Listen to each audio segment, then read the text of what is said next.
malam pertama di alam barzakh. Kita tengok apa yang akan berlaku pada kita pada malam pertama di alam barzakh. Kata ulama, setelah tibanya saat kita kembali menghadap Allah Subhanahu wa taala, perkara yang perlu diingati ialah jasad sudah tiada lagi nilainya. Walaupun semasa hayat kita banyak masa dan wang ringgit dihabiskan demi menjaga jasad kita. Waktu hidup, kita beli produk-produk macam-macam nak tapuk di muka kita bagi gebu. Hak gemuk makan ubat nak bagi kurih. Hak kurih pula makan ubat nak bagi gemuk. Kan? Punya nak jaga badan bagi jadi elok. Tapi bila kita mati, semua ni tak perlu lagi dah. Hakikatnya pada kata ulama pada ketika itu, walaupun jasad sudah tidak mampu bergerak, tetapi sebenarnya roh akan terus melalui perjalanan menuju ke suatu masa yang paling penting dalam kehidupan. Sekiranya berjaya melalui alam barzakh dengan berada di dalam taman-taman syurga, maka ia merupakan satu kenikmatan kepada kita. Tetapi sebaliknya, jika kematian kita penuh dengan fitnah dan azab, maka kita akan menjadi manusia yang penuh dengan kekecewaan. Menurut ulama, pada malam pertama ketika berada di alam barzakh, jasad akan mulai busuk dan bahagian badan yang pertama mengalaminya ialah di bahagian perut dan kemaluan. Jasad kita bila duduk di alam barzakh, tempat ataupun bahagian yang mula busuk iaitulah bahagian perut dan kemaluan. Kemudian jasad akan mula berubah warna menjadi hijau dan cenderung menjadi lebih gelap. Malam berikutnya, seluruh organ dalaman seperti paru-paru, hati dan limpa mula menjadi busuk. Pada malam ketiga berada di alam barzakh, segala lendiran dan cecair akan mula keluar daripada mata dan telinga. Malah jasad akan semakin berbau busuk, sehinggalah tiba hari ke-7 hingga ke-10, tubuh membengkak dan sangat busuk, serta mula didatangi ulat-ulat. Setelah 2 minggu, jasad dipenuhi ulat-ulat dan dimakan cacing.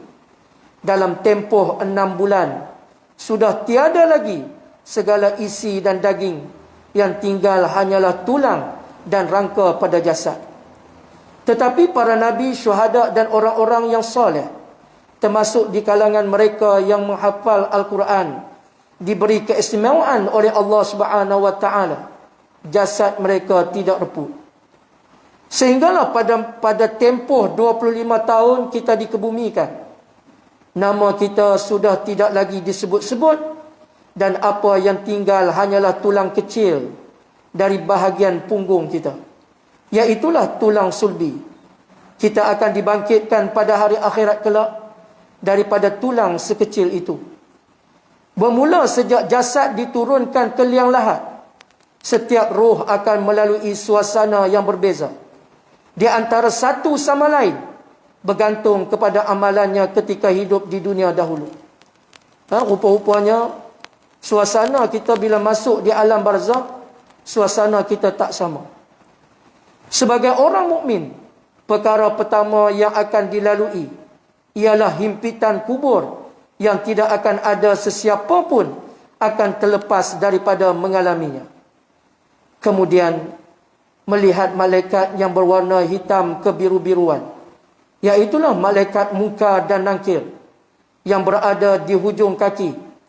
Jasad mula diletakkan sama dengan tanah dan akan kedengaran suara yang menyebut, "Selamat datang wahai hamba Allah.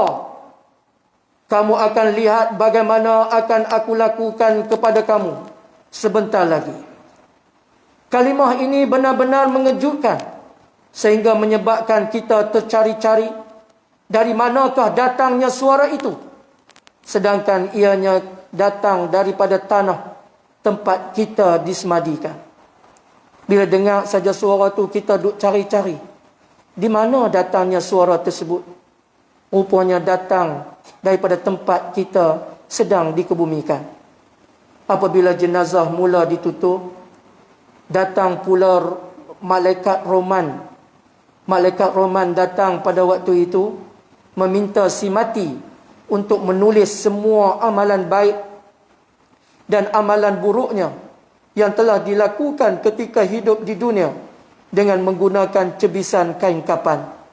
Lalu segala catatan itu akan digantung pada leher si mati.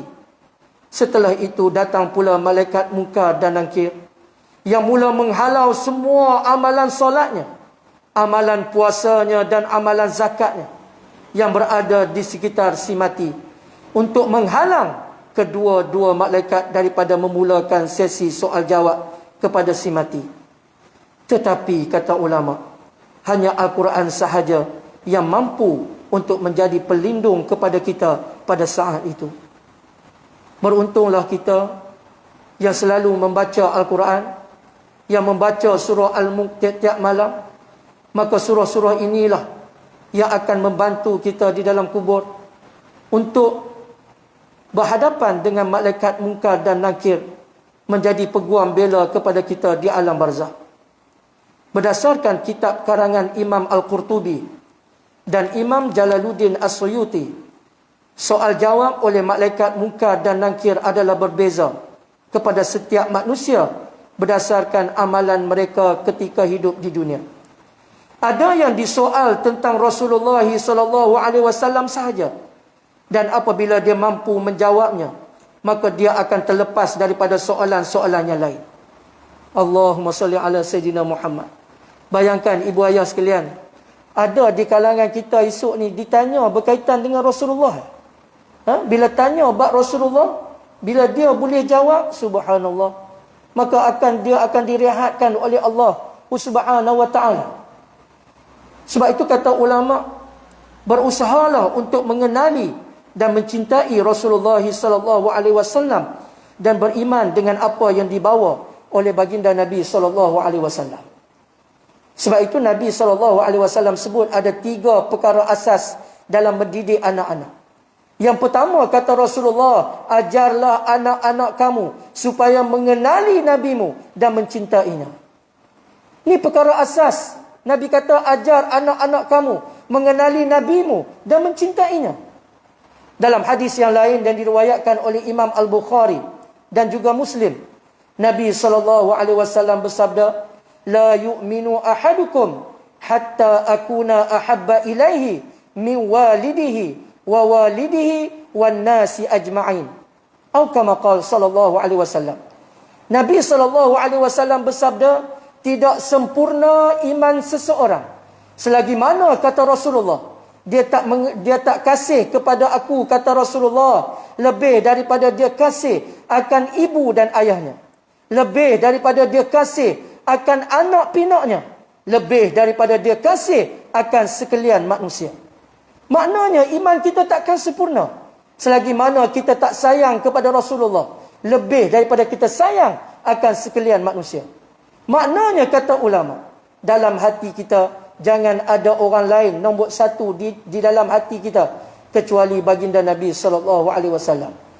Sebab itu kalau kita tengok seorang sahabat Nabi, namanya Hasan bin Sabit radhiyallahu anhu. Siapakah dia Hasan bin Sabit?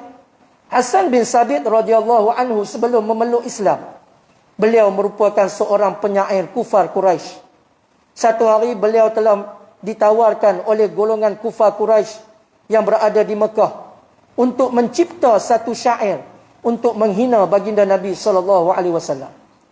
Lalu beliau berkata kepada golongan kufar, aku boleh terima tawaran kamu itu, tapi biar aku nak bagi tahu kepada kamu, bila Muhammad lalu kamu bagi tahu kepada aku nak tengok Muhammad ni daripada awal sampai habis, aku nak cari tengok di mana cacat celah dia, dan aku nak buat syair untuk menghina Muhammad. Tiba-tiba Nabi kita lalu di hadapannya. Golongan kufar kata, wahai Hasan, Muhammad sedang lalu di hadapan kamu. Dia tengok Nabi kita Muhammad SAW daripada awal sampai habis, duk cari cacat celah yang ada pada baginda Nabi SAW, cari-cari tak jumpa. Tak ada cacat celah yang ada pada baginda Nabi.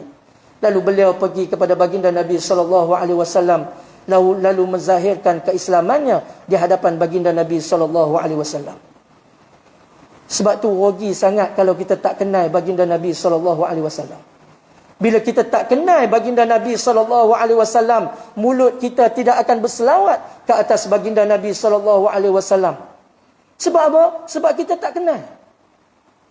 Sebab itu dalam kitab Syama'il Muhammadiyah menceritakan bagaimana jasad yang mulia baginda Nabi SAW. Dan Hasan bin Sabit, selepas beliau memeluk Islam, beliau telah mencipta satu syair. Syair dia, tajuk dia Kullul Qulub. Kalau kita buka dalam YouTube, cari tajuk dia Kullul Qulub. Syair dia Kullul Qulub. Maksud Kullul Qulub, setiap hati. Syair dia bunyi macam mana? Kullul qulubi ilal habibi tamil, wa ma'i bidhalik syahidun wa dalil. Amma dalilu idza dzakartu Muhammadan wa tarattu lil ashiqina tasil. Hadza Rasulullah hadzal Mustafa. Kata Hasan bin Sabit radhiyallahu anhu, setiap hati manusia hanya ada seorang kekasih. Dalam setiap hati manusia hanya ada seorang kekasih. Dan tanda-tanda orang yang mempunyai kekasih, maka dia akan selalu menyebut nama kekasihnya. Dan apabila disebut nama kekasihnya, maka akan mengalir air matanya. Itulah dia, kata Hasan bin Sabit radhiyallahu anhu, Nabi kita Muhammad sallallahu alaihi wasallam.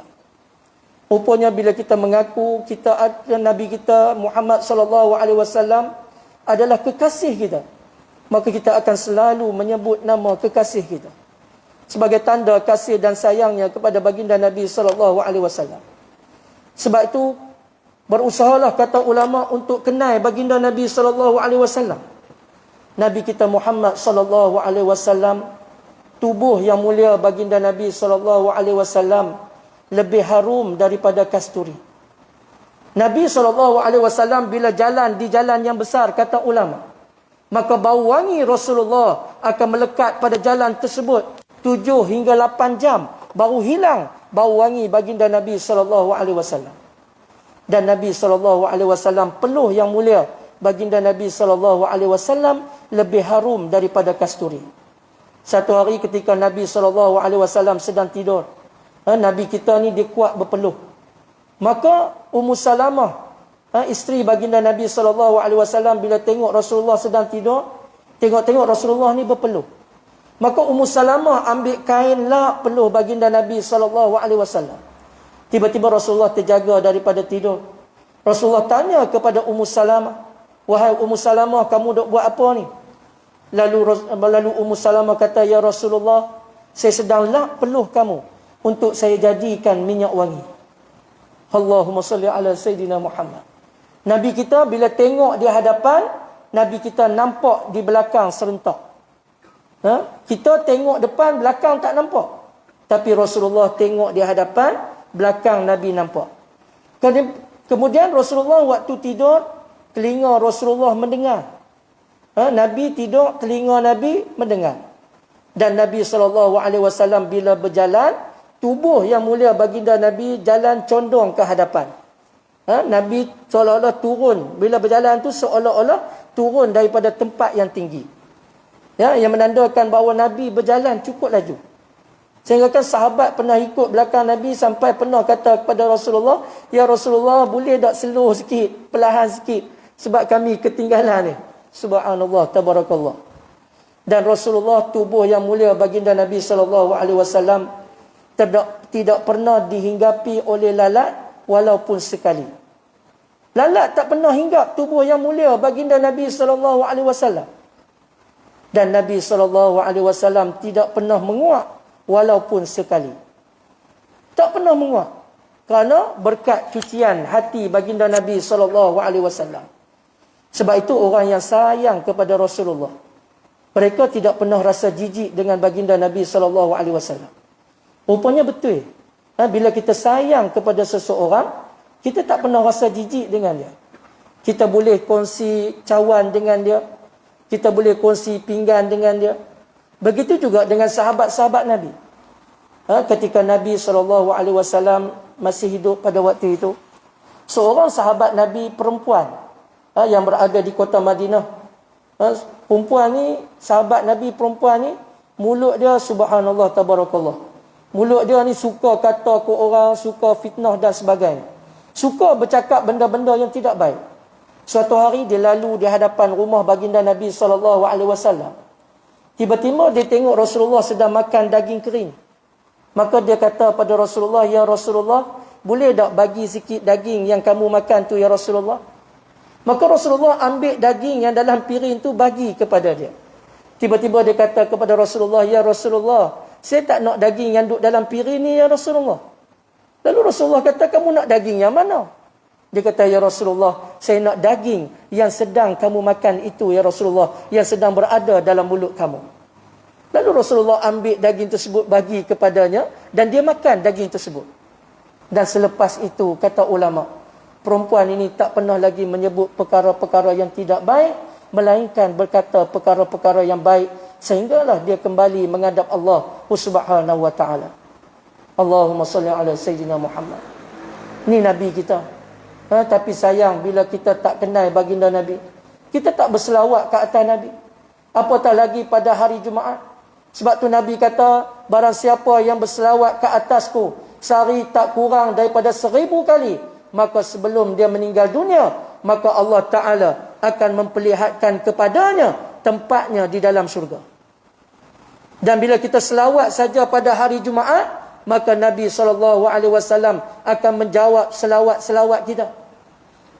Bahkan kata ulama, orang yang berselawat ke atas Nabi, sebenarnya dia sedang berkhidmat kepada kedua ibu dan ayahnya. Kerana malaikat yang bawa selawat-selawat kita akan bawa bertemu dengan baginda Nabi.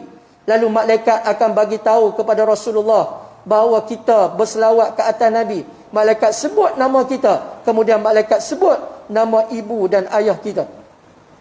Allahumma salli ala Sayyidina Muhammad. Disebut nama ayah dan ibu kita di hadapan baginda Nabi SAW. Allahumma salli ala Sayyidina Muhammad. Sebab tu rugi kita kalau tak selawat ke atas Nabi SAW, lebih-lebih lagi pada hari Jumaat. Sebab tu kata ulama, jangan buat maksiat hari Jumaat. Pasal apa? Pasal Nabi duk tengok kita. Nabi duk tunggu selawat-selawat kita. Sebab tu malulah kepada Rasulullah kalau kita nak buat maksiat pada hari Jumaat. Kemudian kata ulama, setelah ditanya tentang Rasulullah dan mampu dijawab oleh si mati, lalu malaikat akan terus menunjukkan tempatnya di dalam neraka Allah. Tetapi oleh kerana Allah Ta'ala tetapkan hati orang-orang yang beriman dengan kata-kata yang tegas di dalam dirinya dan mampu menjawab pertanyaan daripada malaikat, lalu diperlihatkan di sebelah kirinya syurga Allah dan ditukarkan tempatnya untuk berada di dalam syurga Allah Subhanahu wa taala. Rupanya di alam barzah pun kita akan dites juga oleh malaikat. Malaikat akan uji kita. Bila kita boleh jawab saja, malaikat tiba jawab saja berkaitan dengan Rasulullah, tiba-tiba malaikat tunjuk neraka kat kita. Rupanya malaikat nak test. Sebab tu orang yang beriman, kata ulama, iman dia tetap tegas. Jawapan orang yang beriman waktu tu tegas. Pasal apa? Sebab waktu hidup orang yang beriman menjawab, membuat amal ibadah, dan amal ibadah inilah yang akan membantunya menjawab waktu soalan mungkar dan nakir nanti. Kemudian lepas malaikat dah jawapan yang tegas oleh kita, oleh orang yang beriman, lalu pada waktu itulah baru ditunjukkan syurga di sebelah kiri malaikat, kemudian ditukarkan daripada kiri ke kanan, kemudian dimasukkan orang tersebut ke dalam syurga Allah Subhanahu wa taala. Ada juga di kalangan manusia, kata ulama, akan disoal tentang siapakah Tuhan kamu. Apabila dia dapat menjawab soalan tersebut, Allah Tuhanku, maka selepas itu keadaan kuburnya akan terus berubah. Sebab itu bagi orang yang banyak bersedekah, Sebenarnya orang yang bersedekah ni, kata Rasulullah, dia sedang memadamkan kepanasan kuburnya. Orang yang banyak sedekah sebenarnya dia sedang memadamkan kepanasan kuburnya. Sebab tu banyakkan sedekah. Malah ada yang diajukan soalan yang panjang. Siapakah Tuhan kamu? Siapa nabimu? Apakah agamamu? Di manakah kiblatmu? Dan soalan-soalan lain yang menyebabkan dia akhirnya gagal menjawab soalan-soalan tersebut. Sabda Nabi SAW, mereka yang banyak diajukan soalan oleh malaikat nanti, pasti dia akan diazab dan didakwa di dalam kubur sebelum diadili di padang mahsyar kelak. Rupanya orang yang ditanya banyak dalam kubur ni, inilah dia, kata Rasulullah, orang yang akan diazab oleh malaikat muka dan nakir sebentar lagi. Sebab itu doa atas muka bumi Allah ni doa sungguh-sungguh supaya Allah Ta'ala tak tanya banyak kita esok ni waktu berada dalam kubur. Walaupun ketika hidup di dunia si mati adalah orang-orang yang sentiasa mengerjakan amalan-amalan yang soleh, tetapi diajukan banyak soalan oleh malaikat muka dan nakir. Kerana menurut ulama, ada perkara-perkara yang tertentu yang pernah dilakukan oleh si mati dan dia tak sempat bertaubat kepada Allah. Ada di kalangan orang yang beriman, kata ulama, dia masuk di alam barzah tu, walaupun duduk atas dunia ni buat amal ibadat elok dah. Dia main masjid, dia duduk dalam kuliah, dia banyakkan sedekah, tapi masih lagi ditanya banyak oleh malaikat. Kenapa jadi macam tu? Kerana ada perkara-perkara yang dia telah lakukan, tetapi dia tak sempat bertaubat kepada Allah. Maka yang pertama, orang yang ditanya banyak dalam kubur, walaupun hidup atas dunia melakukan amal yang soleh, yang pertama dia buat apa atas dunia ni yang menyebabkan dia kena tanya banyak ni? Yang pertama ialah orang yang cuai terhadap solat, menangguh-nangguhkan waktu solat dan mendirikan solat ataupun tidak menjaga solat dengan sempurna. Tu dia. Nampak dah. Nak tanya, kena banyak esok tanya banyak dalam kubur ni, walaupun duduk atas dunia ni buat amal soleh banyak dah, tetapi kena tanya banyak juga dengan malaikat dalam kubur. Pasal apa? Yang pertama, orang yang cuai terhadap solat, menangguh-nangguhkan waktu solat ataupun tidak menjaga solat dengan sempurna. Dia ambil wuduk tak betul tapi tak mau belajar. Semayang tak betul tapi tak mau belajar bagi semayang, bagi elok. Dia duduk di rumah, duduk tengok TV. Yang kedua ialah golongan yang boleh membaca Al-Quran tapi tidak mengamalkannya. Boleh baca Quran tapi tak beramal dengan Al-Quran. Yang ketiga, orang yang ditanya banyak dalam kubur esok walaupun hidup atas dunia buat amal soleh. Yang ketiga, kerana tidak memastikan diri suci daripada hadas kecil. Allahu Akbar. Basuh, kencing dan sebagainya tidak cuci. Dan ambil ayat semayang pun tak betul. Golongan yang keempat ialah mereka yang sentiasa berbohong. Orang yang suka bohong. Esok dalam kubur dia kena tanya banyak. Yang kelima, tidak membayar zakat. Yang keenam, golongan yang suka membazir. Yang ketujuh, orang yang suka memakan riba. Yang kelapan, terlibat dengan rasuah. Yang kesembilan, memfitnah sesama Muslim dan tidak amanah terhadap tanggungjawab yang diberikan. Perkara-perkara ni esok dalam kubur, walaupun duduk atas dunia banyak buat amal ibadat, tapi dalam kubur akan tetap ditanya banyak oleh malaikat.